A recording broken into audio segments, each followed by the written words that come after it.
ഈ സമയം എന്ന് വെച്ചാൽ 1 മണിക്കൂർ സമയം നമുക്കിവിടെ ചിലവഴിക്കാൻ വേണ്ടിയിട്ട് ഉണ്ട്. കാരണം തിരിച്ച് നാട്ടിലേക്ക് പോകാണല്ലോ. അപ്പോൾ 6 മണിയായിട്ടുള്ളൂ. പോയി രാത്രി ഭക്ഷണമൊക്കെ കഴിച്ചിട്ടേ പോകണ്ടു. അപ്പോൾ മേലെ പോയാൽ മതി. വീണ്ടും തിരിച്ച് നമ്മൾ 2 ദിവസം താമസിച്ച് അതേ റൂമിലേക്ക് തന്നെയാണ് നമ്മൾ വീണ്ടും പോകുന്നത്. ആ റൂമിലേക്ക് തന്നെയാണ് പോകുന്നത്. അവിടെ നിന്ന് തന്നെയാണ് ഭക്ഷണം കഴിക്കേണ്ടത്. അപ്പോൾ ഭക്ഷണം കഴിച്ച് നേരെ നാട്ടിലേക്ക്, നാളെ വെളുപ്പിന് നാട്ടിലേക്ക് തിരിച്ചെത്താമെന്നാണ് പ്രതീക്ഷിക്കുന്നത്. ഇപ്പോൾ അമ്പലത്തിൻ്റെ പല ഭാഗത്തു നിന്നുള്ള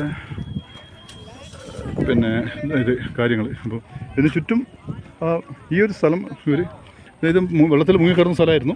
ഇത് വീണ്ടും ക്ഷേത്രമടക്കം പുനരുദ്ധരിച്ചതാണെന്നാണ് പറഞ്ഞത്. ഞാൻ അന്വേഷിച്ചപ്പോൾ അങ്ങനെ പറഞ്ഞത്. ഇതെല്ലാം ഇപ്പോൾ പുതിയ നിർമ്മിതം, കല്ലൊക്കെ വെച്ച് പുതിയത് കെട്ടിയതാണ്. എല്ലാം പുതിയത് തന്നെയാണ്. അതിനത് ക്ഷേത്രം പോലും പുതിയതാണ്, പുതിയതായിട്ട് നിർമ്മിച്ചത് തന്നെയാണ്. കാരണം എന്ന് പറഞ്ഞാൽ പണ്ടേ ഉള്ളത് അതുപോലെ സൂക്ഷിച്ചൊന്നല്ല. ഇതെല്ലാം കൊത്തുപണികളൊക്കെ പുതിയ തൂണുകളാണ്. പണ്ടത്തെ പുരാണ കാലത്ത് ഇതൊന്നും പറയാൻ പറ്റില്ല. പക്ഷേ എന്തായാലും മണ്ഡപമായാലും നടവഴിയായാലും വളരെ നന്നായി തന്നെ പരിപാലിക്കുന്നുണ്ട്. അതുകൊണ്ട് തന്നെ നല്ല കാണാനും നല്ല ഭംഗിയുണ്ട്. ഇപ്പം ഇതിന് നേരെ പോകുന്നതും ഈ കാവേരിയുടെ മറ്റൊരു ഭാഗത്തേക്കാണ്. അതായത് നമ്മളിപ്പോൾ ഞാൻ ഇത്രയും സമയം കാണിച്ചത് നമ്മുടെ കൃഷ്ണരായ സാഗറിൻ്റെ വെള്ളം വന്ന് കെട്ടി നിർത്തിയിരിക്കുന്ന പ്രദേശത്താണല്ലോ. അതിൻ്റെ നമ്മൾ ഈ ക്ഷേത്രത്തിൻ്റെ മറ്റൊരു വശത്താണ് കാണുന്നത്. ഈ ക്ഷേത്രത്തിൻ്റെ വെച്ചാൽ 2 ഭാഗത്തേക്കും ദൈവം, അതായത് വിഗ്രഹത്തിൻ്റെ 2 ഭാഗത്തും ദർശനം ഉണ്ടെന്നാണ്. അതായത് ഒരേ സമയം 2 ഭാഗത്തും കാണുന്ന തരത്തിലാണ് വിഗ്രഹത്തിൻ്റെ നിർമ്മിതി ഉള്ളത്. ഞാൻ അതിൻ്റെ മുന്നിൽ പോയിട്ട് അതെങ്ങനെയാണെന്നുള്ളതൊന്ന് നോക്കാം. അപ്പോൾ നടന്ന് ഞാനിങ്ങനെ ഏകദേശം കാവേരി നദിയുടെ തീരത്തെത്താൻ, അതായത് കാവേരി നദിയുടെ തന്നെ എന്ന് പറഞ്ഞാൽ നമ്മുടെ കൃഷ്ണരായ സാഗറിലെ വെള്ളം കെട്ടി നിൽക്കുന്ന സ്ഥലം, ഡാമിൻ്റെ വെള്ളം ജലസംഭരണി, അതിൻ്റെ വെള്ളം സംഭരിച്ച് വെക്കുന്ന സ്ഥലം. അതാണ് നമ്മൾ ഈ കണ്ടുകൊണ്ടിരിക്കുന്നത്. പിന്നെ അടുത്ത് പോകുന്നതുകൊണ്ടാണ് ഞാൻ പിന്നെ ഇങ്ങനെ എടുക്കുന്നത്.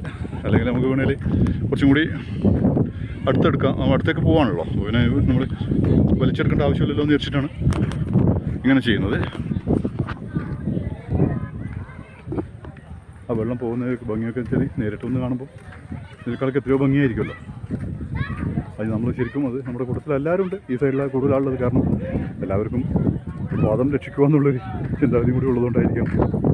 ഇവിടെയും പാദരക്ഷ ഇവിടെ അഴിച്ചു വെക്കണമെന്ന് പറയുന്നുണ്ടോ? ഇല്ല, കുറച്ച് പേരൊക്കെ അഴിച്ചു വെച്ചിട്ടുണ്ടെങ്കിലും ഞാനതൊന്നും വേറെ ആരും പറയുന്നത് കേൾക്കുന്നില്ല.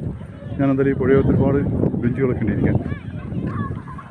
അപ്പോൾ അവിടേക്ക് ഒന്ന് ഇരുന്നിട്ട് അതൊക്കെ ഒന്നും കൂടെ കണ്ട് സമാധാനത്തിൽ ഒരു അല്പം റെസ്റ്റ്, കാരണം ചെരുപ്പില്ലാതെ നടന്നതിൻ്റെ ഒരു ബുദ്ധിമുട്ട് കാലിൽ ചെറുതായിട്ട് കാണിക്കുമ്പോൾ ഒരു അല്പം റെസ്റ്റ് എടുത്തിട്ട് തിരിച്ച് വീണ്ടും കയറാം.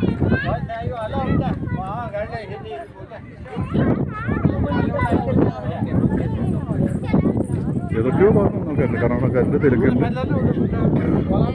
മലയാളി സിസ്റ്റം പോലെയുണ്ട്, കന്നഡ, ഹിന്ദി, തെലുങ്ക് എല്ലാം ഉണ്ട്. ഈ ഭാഗത്തുനിന്ന് ഈ വശത്ത് നിന്ന് നമുക്ക് അമ്പലത്തിനകത്ത് പ്രവേശിക്കാനൊന്നും പറ്റില്ല. ഇവിടെയൊക്കെ ഇതാണ് കാണുന്നത്. ഞാൻ വിചാരിച്ചത് ഈ ഭാഗത്തൊരു പ്രവേശനം അവിടെ ഉണ്ടാകുന്നു. അപ്പോൾ അതില്ല, അവിടെ ഒരു മണ്ഡപം മാത്രമേ ഉള്ളൂ. അതുവഴി അങ്ങോട്ട് കിടക്കാൻ പറ്റില്ല. അവിടെ നിന്ന് പിന്നെയും നമ്മൾ മുന്നിലേക്ക് പോവാം. അപ്പോൾ ഇനി നമുക്ക് ഇവിടെ കണ്ടിട്ട് ഇവിടെ ഇങ്ങനെ ഇരുന്ന് ഇതൊക്കെ കണ്ട് എന്തൊരു സുഖമുള്ള കാറ്റാണെന്നറിയോ. ഇത്രയും വെയിലും ക്ഷീണവും ഒക്കെ പോയി. നല്ല കാറ്റ്, മഴ ഏത് സമയത്തും പ്രതീക്ഷിക്കാം. കുട കയ്യിൽ കരുതിയിട്ടില്ല, വണ്ടിയിൽ വെച്ചു. പിന്നെ അതൊക്കെ എടുത്ത് തൂക്കി നമുക്ക് അല്പം നനഞ്ഞാലും കുഴപ്പമില്ല. തിരിച്ചു പോക്കല്ലേ, തൊപ്പിയുണ്ടല്ലോ, അഡ്ജസ്റ്റ് ചെയ്യാം. പിന്നെ ഞാൻ ഈ നടപടികളിലൂടെ നടന്ന് നേരെ പോകുന്നത് ഈ നദീതീരത്ത്. മുഴുവൻ സ്ഥലവും കമ്പിവേലി കെട്ടി സംരക്ഷിച്ചിട്ടുണ്ട്. അതുകൊണ്ട് അപകടങ്ങളൊന്നും ഒരിക്കലും സംഭവിക്കാൻ സാധ്യതയില്ല. ഇത് വെള്ളം അകത്തേക്ക് പോകുന്നതാണെന്നത് ഒരു ചെറിയൊരു ഗോപുജാലമാരിയാണ് കാണുന്നത്. സ്ലാബിട്ട് മൂടിയിട്ടുണ്ട്. നമുക്ക് കണ്ടാൽ മനസ്സിലാവും. ഇവിടുന്ന് അങ്ങോട്ടേക്ക് വെള്ളം കയറുന്നുണ്ടായിരിക്കാം, വെള്ളം കയറാൻ വേണ്ടിയിട്ടായിരിക്കാം വെച്ചിട്ടുള്ളത്.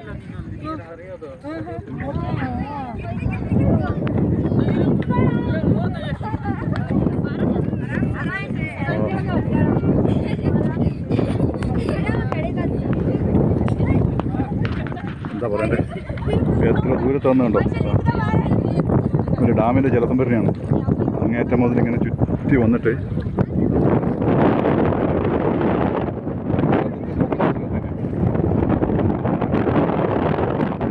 ഇവിടെയൊക്കെ നോക്കെത്തുന്ന ദൂരമാണെങ്കിലും നമ്മളൊക്കെ കണ്ട നമ്മൾ ഇവിടെയൊക്കെ ചെറിയൊരു കര മാത്രമേ ഉള്ളൂ. നമ്മളൊക്കെ നമുക്ക് എന്താണ് കരയാണോ വെള്ളം തന്നെ ആയിരിക്കാതിരിക്കുന്നു.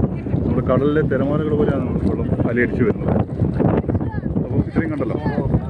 ഇനി ഞാൻ വീണ്ടും വരാം കുറച്ച് കഴിഞ്ഞിട്ട്.